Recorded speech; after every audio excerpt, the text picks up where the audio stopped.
നമസ്കാരം. പ്രധാന വാർത്തകൾ. തലസ്ഥാന നഗരിയെ നടുക്കി വൻ ലഹരിവേട്ട.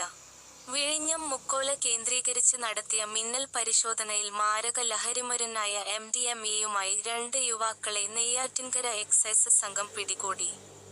വാർത്തയുടെ വിശദാംശങ്ങളിലേക്ക്. വിഴിഞ്ഞം മുക്കോല ജംഗ്ഷന് സമീപം വാടകയ്ക്കെടുത്ത കാറിൽ കടത്താൻ ശ്രമിച്ച 51 ഗ്രാം MDMAയും ഗഞ്ചാവുമായാണ് പ്രതികൾ വലയിലായത്.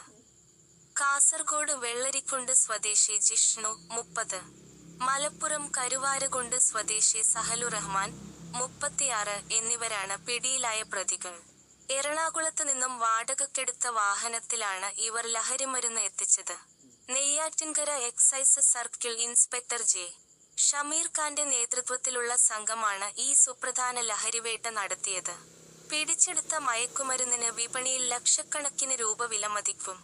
വിഴിഞ്ഞം പോലീസ് സ്റ്റേഷൻ പരിധിയിലെ വിനോദസഞ്ചാര കേന്ദ്രങ്ങളും സ്കൂൾ കോളേജ് പരിസരങ്ങളും കേന്ദ്രീകരിച്ച് വൻതോതിൽ ലഹരി വിതരണം നടത്തുന്ന സംഘത്തിലെ പ്രധാനികളാണ് ഇവരെന്ന് എക്സൈസ് സ്ഥിരീകരിച്ചു.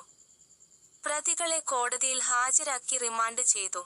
ലഹരിമരുന്ന് മാഫിയയുടെ കൂടുതൽ കണ്ണികളെ കണ്ടെത്താൻ എക്സൈസും വിഴിഞ്ഞം പോലീസും സംയുക്തമായി അന്വേഷണം ഊർജിതമാക്കിയിരിക്കുകയാണ്.